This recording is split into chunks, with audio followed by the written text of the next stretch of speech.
B41 to H base on the code 1. 41 code 1, go ahead. H base, I have a code. There was a fire in a shul on 16th Avenue. And they call in Hatzolah, all hands. That means everyone come. It's a major fire, and they need help. Ambulances, members coming. There's a lot of victims. I see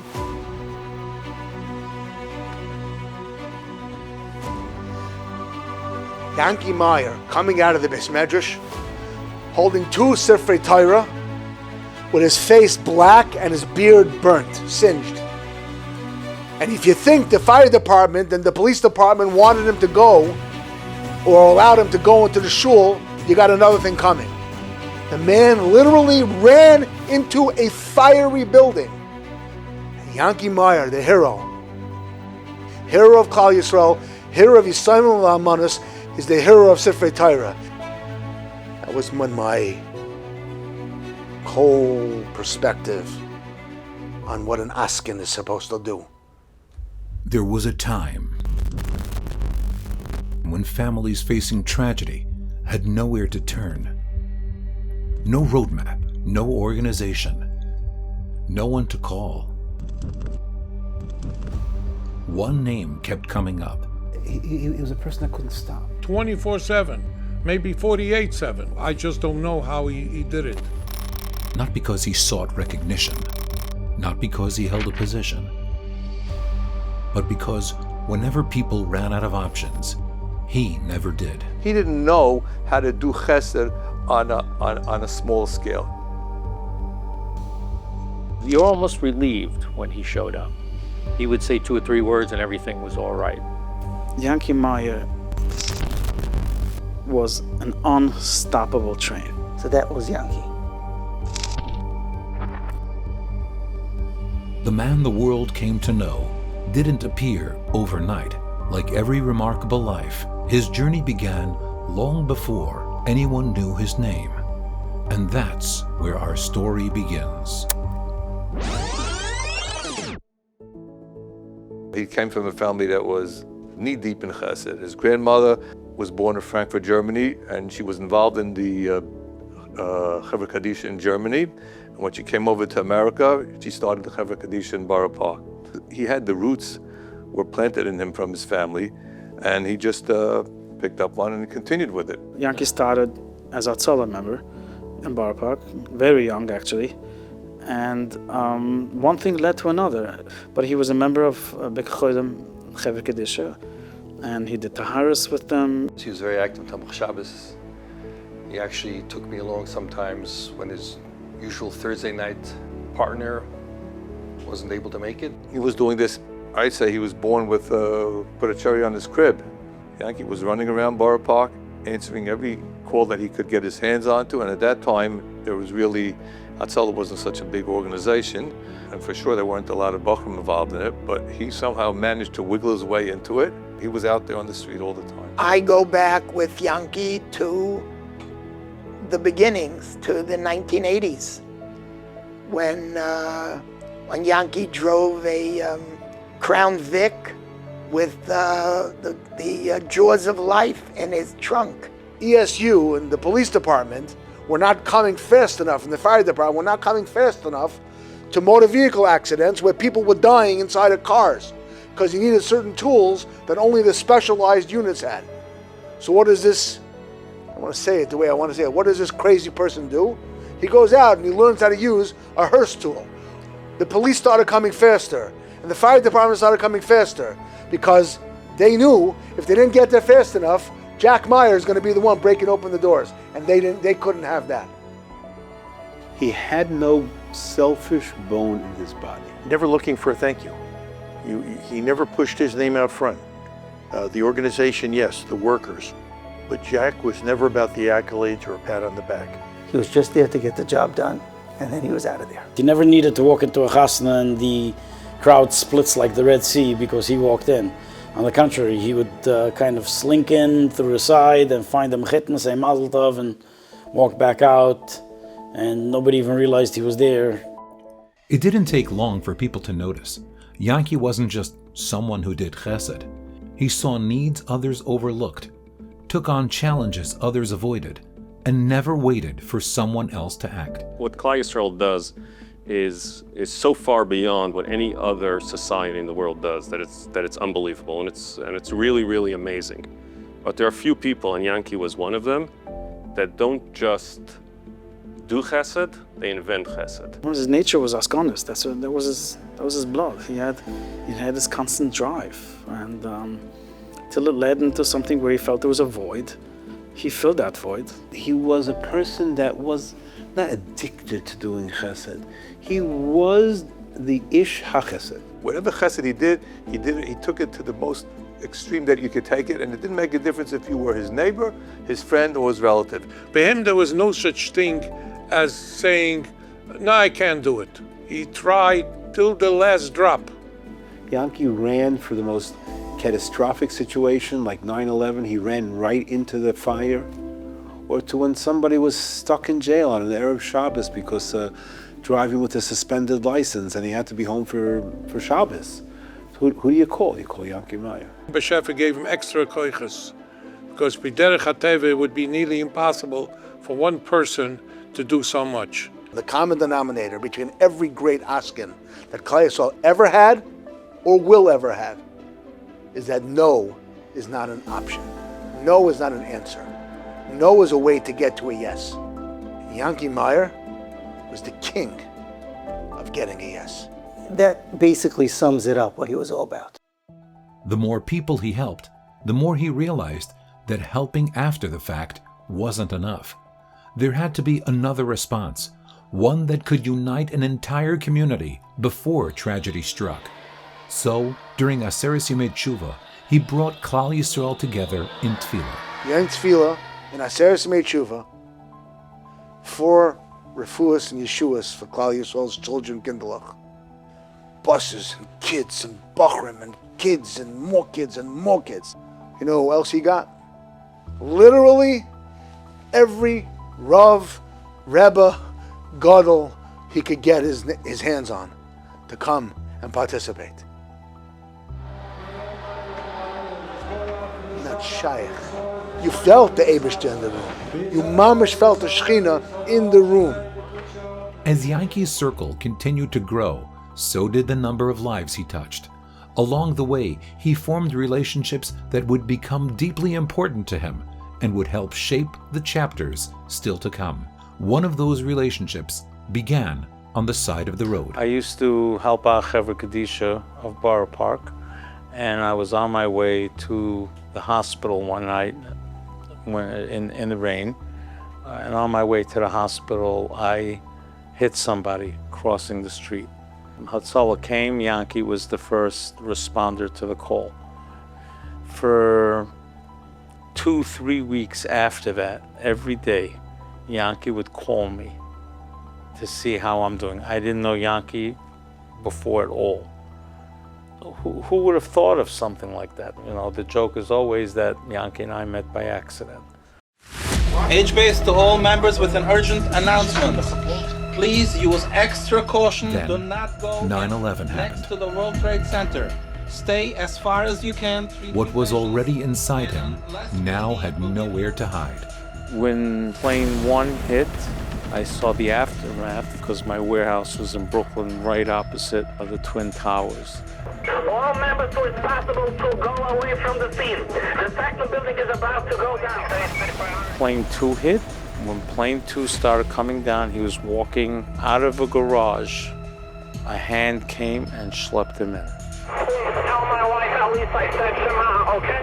Yanky always held that there was a malach that pulled him in, that saved his life.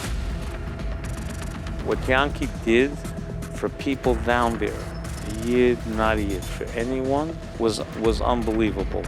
Yanky, for months after that, used to bring food for the cops that were stationed at Ground Zero. He built up unbelievable connections through that. And that's because he was a doer. He did. He didn't just talk. Over the years, wherever he went, Yanky built relationships. And when he called, people answered. He called me one time, 3 o'clock in the morning.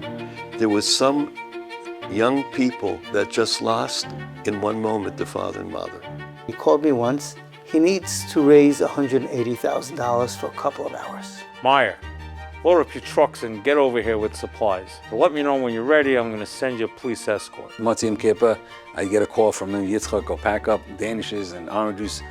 He was a master at figuring out who and what you could do to help him get what he needed to help whoever he was helping. One night, it was about 12 midnight, he pulls his, whatever he drove, I don't know what we call that vehicle, with the lights flashing, knocks on the door, sat down, no hello, no shalom aleichem. He had a tremendous need in the community, and he felt that I could be helpful. He launches right into it. I saw already this is a different kind of a Yid. From then on, we became like brothers. When he called you to do something, no wasn't an option. You just couldn't tell him no. It was just, okay, no problem, I'll do it in the middle of the night, whatever it was. Hat gehad dem Key de Schlüssel zu jedem einem in jeder einer hat sich gerechnet mit ihm in einem aufgenommenen herangegangenen Deuren in hat matzlich gewesen. The whole world was touched by that story that happened with little Ivy Kletzky. They literally worked their heads off right through the night in the medical examiner's office. There was nothing stopped them, nothing deterred them. Whenever I picked up the phone, I had their ear. Whenever they needed anything, we were able to, and we haven't stopped ever since. Yanky just knew the right people to call to make it that much easier for covered a mace, to make something that would take 12 hours, a body sitting in a house 12 hours, into 2 hours. Yanky knew what buttons to push to get the answers, and he did. It didn't make a difference what time of the day. He had their personal cell and he called them. There are very, very few people who will not care what door needs to be broken down and is willing to do it and take it all the way. They know that Yanky did not abuse their number. If Yanky or Jack was calling, something is going down. He never pushed them to a place where they would never go, but he pushed them to the place where they could go. He pushed them to the limits there. As a very high-ranking NYPD chief once said, the reason he always goes overboard for Jack, as many of them called him, is because Jack never calls for anything for himself. He was always calling because someone else needed something and allowed us in to help also. It's hard to find somebody like that in the community, somebody that doesn't have an ulterior motive, and that was Jack Meyer. There was a true bonding, and he was there for them too.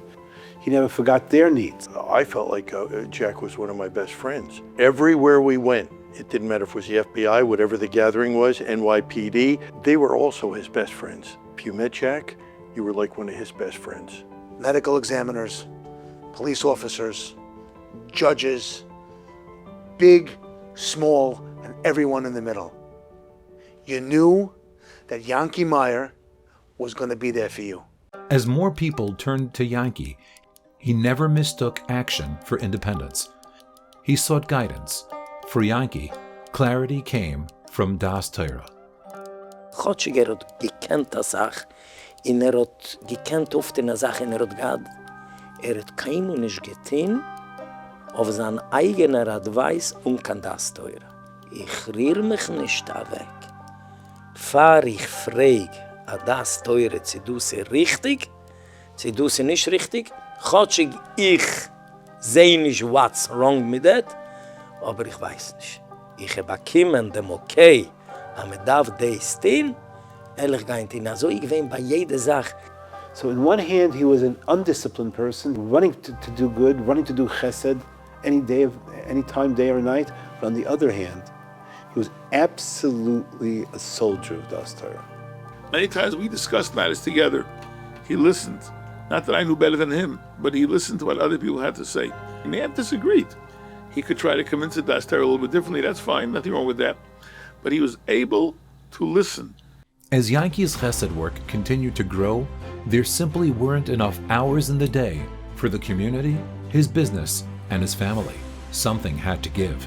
So Yanky made what to him was the obvious decision. Yanky had a business, and he was looking for someone to come into the business that he could trust and run the business while he could continue doing his chesed work and expand on it. We made an agreement that I would come on. I would be running the business, and with him a little interaction in it, but basically he wouldn't be involved too much in it.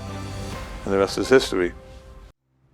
Free to focus fully on the needs of Klal Yisrael, Yanky could now turn his attention to a dream he had carried for years, addressing a glaring void in the community. He told me once when he started, he said this was a dream he had for years. It's an idea he had in his head. I remember the days there was no Sefer Torah, there was no place to get chairs for Shiva, and Shiva was a major chore for the family to get chairs. If they don't know where to get karka, he helped out with that. They didn't know anything. They're at a loss suddenly, especially when it's a sudden death. Wenn gekommen in Zibislech hat herangebracht, als sie genig de Pain in der Zar, wo es Menschen haben, aber da alles, was sie können beseit, sollen sie haben, alles soll kennen gehen, es soll gut nicht fehlen, sei für die Josh, wenn man sei für die, wo sie, für die Menachmen. Yanky was a master in details, master. So much so to put Tylenol into the Shiva boxes. When the Ovo comes home, he should have a Tylenol because they probably have headache, they haven't eaten the whole night. He didn't leave anything out. In wegen dem ist es Tage chesed im Achayim wie im Amaisem. Nicht nur im Amaisem. Sometimes I felt he went overboard. He just did too much. You know, and the one example that really stood out in my mind was Yanky, whenever there were children sitting Shiva, would have the volunteers go on Erev Shabbos, pick up everything from the house, the Sefer Torah, the chairs, the tables, put the house back together as if nothing was going on. Matzah Shabbos, a minute after the Zman, everything was brought back in. And I had said to him, let's go to the house, pile everything up in a corner. Matzah Shabbos, they can just put it back themselves. Yanky understood the needs that people have that they themselves don't even know that they needed. But he took that extra step where he went and he got it done and taken care of. How unoriginal, and yet so fantastically original. Chairs and Sidurim for people sitting Shiva? But if you look deeper into what that was all about, that was just the beginning, not the end. It was an avenue into the house to be able to help a family that suffered a loss. That's not only genius, that's visionary genius. And whenever we would see a little child that would get up from Shiva, when we came in to clean up the house, we would always stop and think, what's next? What's next? It's not the normal thing for a child to have to sit Shiva. We made that connection with the kid. We became a friend now. We bought a kid toys. You become a best friend when you give a kid toys. What's next? And that's why Project Yedid was created. Project Yedid is the natural outgrowth of all of his askanis, a way that he can institutionalize and organize his gefühl and his heart for the underdog. There is no greater underdog in the world than a young Yassin. The Chalamoid trips, and the Shavuos flowers, and the Yom Tovim gifts, and the Shalach Manas Sudas, and all the stuff that he does for Purim. That started from the chairs. That was the end game. I personally asked him more than once. Misaskim is manageable financially. There was something yet. To raise money, it's a one-time need. You need volunteers, you need this, you need that. Yedid is a long-time mortgage. It's a constantly raising funds. You don't have that. You don't have the backers. Why are you doing it? So his answer was simple. I'm not going to turn my back on those in need. I'm not going to walk out the door, shut it, and say goodbye. As hard as it's going to be, I will be there for them. Yedid made sure they're not forgotten. What could be a higher calling than that? Over the years, Misaskim had faced nearly every kind of tragedy, but nothing could have prepared them for what came next. For Yanky, COVID-19 would become the greatest challenge of his life. Just the sheer volume of cases that we had to deal with was something that we never, ever, ever thought we would have to face.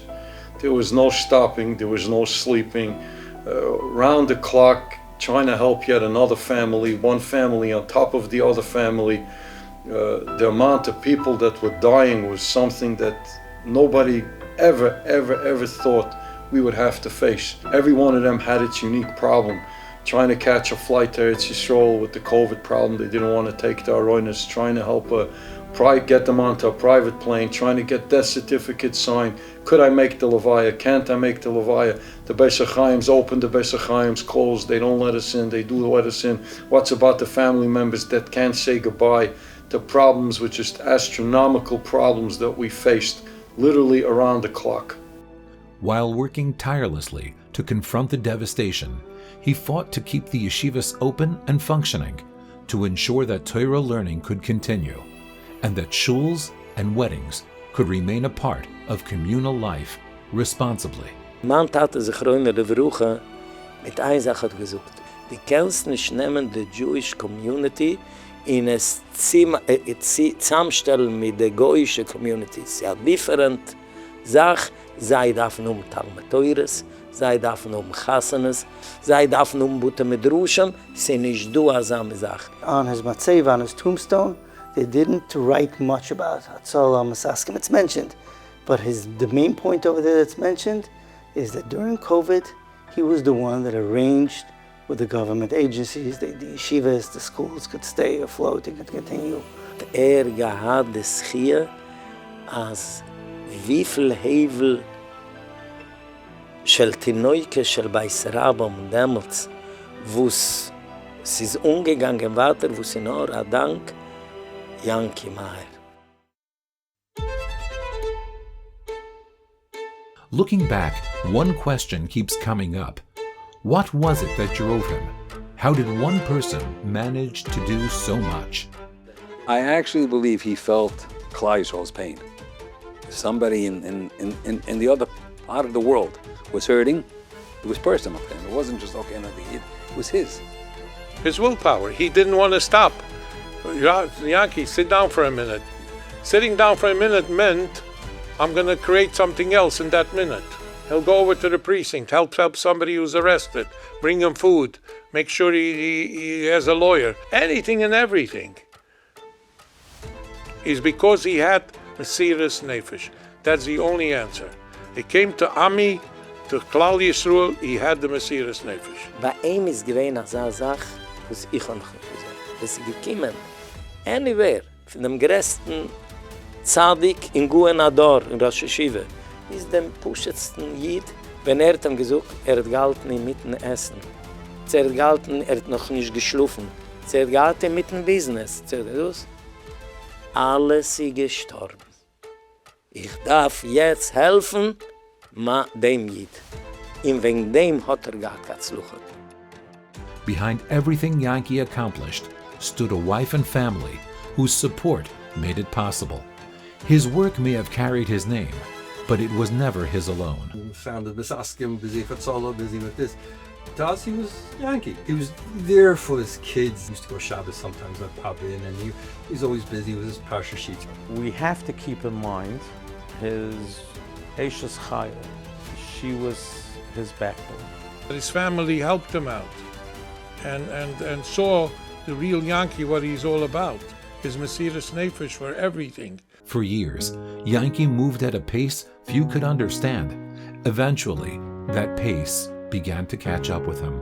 His health was declining, but his sense of responsibility never did. When we heard Yanky Meyer was sick, I got so crazed. How could this person who gave his life to help people be sick? Teretz says he lived his life fully. But he did in the short life that he had, he did more than people do in 500 years. Because he didn't waste a second to tell people. Then came the day no one was ready for.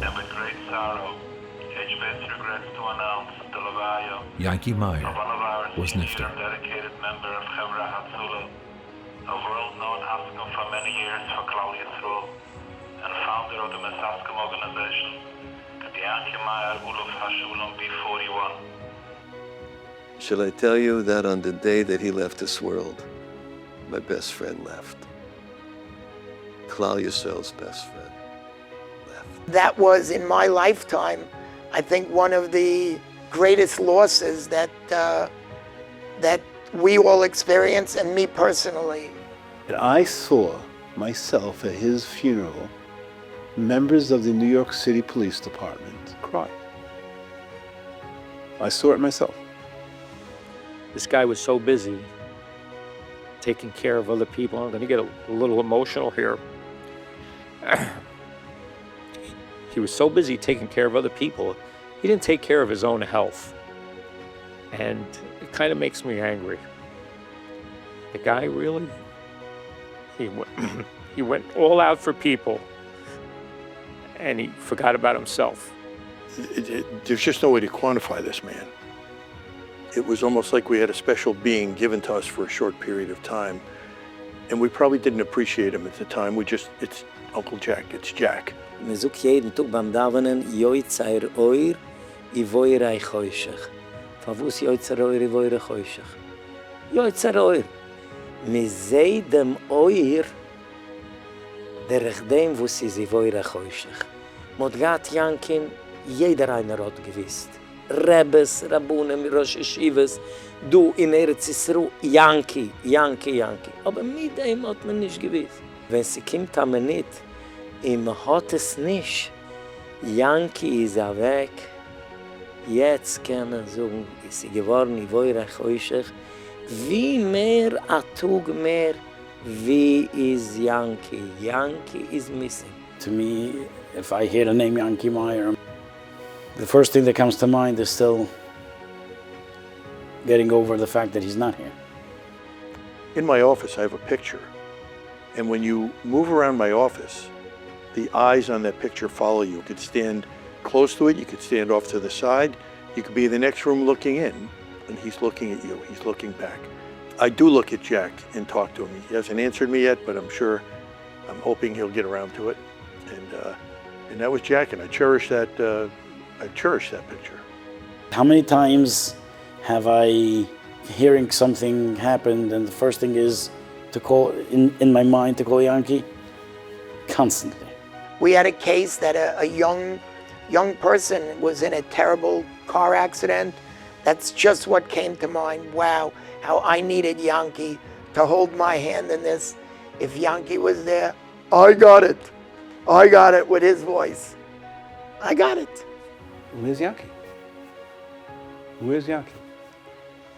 And I think that's a tremendous, tremendous loss for our community. Thank God I got to know him for a while, and that he was my friend, and I know I was his. It's a loss, and one will never make up, but all we can do is continue thinking about him. I do every night. When I say my prayers, he's in my prayers. And that will continue until somebody's saying prayers for me when I'm gone. For hours today, hope had been fading. As darkness blanketed this desperate search, the grim reality began to sink in. Would this 7-year-old ever come home? Search teams called out his name, and he responded ever so faintly for his father. Tonight, that 7-year-old boy will be wrapped in his parents' embrace. Reporting live in Canarsie, Stefan Kim, Channel 7, Eyewitness News. There are very few people who have left the scene in Klal Yisrael that people can say they really have not been replaced. And Yanky Meyer is very much at the very high level of that list. It's incredible how many people are involved in the organization now trying to do with what one man did. Take 1,000 people to carry on his work. It's impossible. But the organization continues to strive, grow, and we continue doing what needs to be done. Hashem did not forsake us just because he took Yanky Meyer.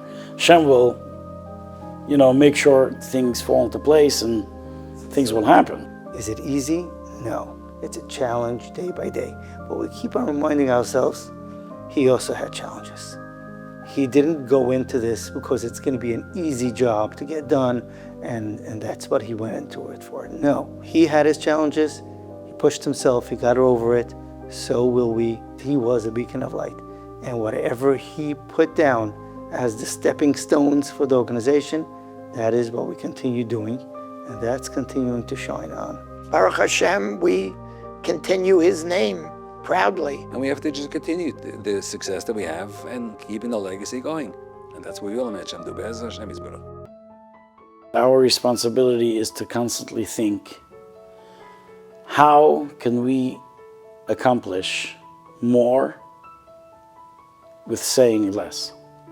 Because this is a very strong lesson that Yanky imparted without saying it.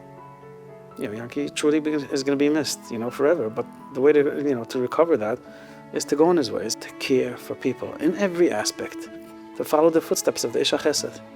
To work with people who are sad every day and yet have that smile, that simchas achayim, a lesson to all of us. You could be helping the whole world and see the world's sorrows and yet have what is necessary to be a mensch. Simchas achayim, Yanky, we miss you. And most of all, I miss your simchas achayim. If Yanky Meyer was here speaking about himself, he would not laud everything that he accomplished. What he would do is he would say to you, in his own inimitable way, with his own inimitable style, with his unique accent, he would say to you, why aren't you doing it? Let's do this together. Yanky wasn't about doing it alone, he was about getting it done. And that, the legacy of Yanky Meyer should inspire everyone to roll up their sleeves and do something. I think the main idea that Klal Yisrael could learn from Yanky, and I think maybe that's the reason why the Heilige Bashefer sent him into this world, is to learn what is fire, what is hislavos for Dober Shebikdusha, for Klal Yisrael. He had the fire inside that made him go where other people wouldn't go, that made him unabashed, that made him not ashamed for anything in Klal, that when the police department gave him a nickname, not a nice nickname, he couldn't care less. He once told me after someone called him in public that name, he said, I don't care. If Klal Yisrael gets what they need, call me whatever you want. That's what Klal Yisrael has to learn. The humility, the love for everybody. What can we learn from him? Take care of everybody. Take care of each Yid like they're your own. I think the lesson is, and this is something I think that he got from his mother, my shviga Allah Hashem. And when she came to America, she joined the Chevra Kadisha. And when she joined the Chevra Kadisha, she davened that her first case that she would get for the Chevra Kadisha should not be someone that she knows. And sure enough, the first person that she was called to do a Taran was a neighbor, a good friend of hers. Now, even though she didn't want to do it, but she knew that it's the right thing to do it, and she went ahead to do it. And I think that's the attitude that you have to have. Sometimes it's out of your comfort zone. It's something that you don't want to do. But if you know it's the right thing to do, then you should do it. And that's what Yanky was about. It might not have been something that it was in his comfort zone, but if he knew it was the right thing to do, then he would go ahead and he would do it. Yanky taught us that chesed means, what can I do for somebody else? And it's on us to take that lesson, and maybe we didn't have that ability to understand that on our own, but he taught it to us. So let's take that lesson that Yanky taught us, and let's try to do it ourselves. That doesn't mean we can be him, but maybe one person can replace Yanky. But as a group, as a tzibur, each doing our part, we're able to come together and try to emulate something that was amazing. I wish I was half the man he was and had half the good effect on people and did the good deeds that he did. And in my life, because of Jack, I've always tried to do better. And I'll continue to try to do better. But there's only one Jack. I really wish we'd had him a little bit longer because he was a teacher, he was a friend, and a co-worker. And miss him dearly. There is no other Jack Meyer. It's very hard to hold back the tears that Yanky is not here. We all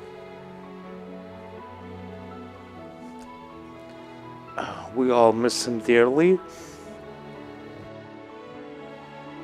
After Yanky was nifter, and I would see people, and people would say, so you're going to fill Yanky's shoes And I said, Yanky wore a size 12. I don't think I can come to a size 2 to Yanky. And, but the Eibishter helps, and we're going to go on. If he could have one wish in this world, I think that would be it. That everybody should go in his way. Everybody should feel the pain of Klal Yisrael, be sensitive to all the needs, and be Moser Nefesh. Just a push of the Yid. But I believe the times that we're living are not normal. Anyone that can be Moser Nefesh, anyone who can exhibit that level for Klal Yisrael, that can help Misaskim, that can be part of it all, I believe it will be the schus that will save each individual, Klal Yisrael, and bring Mashiach Tzidkenu.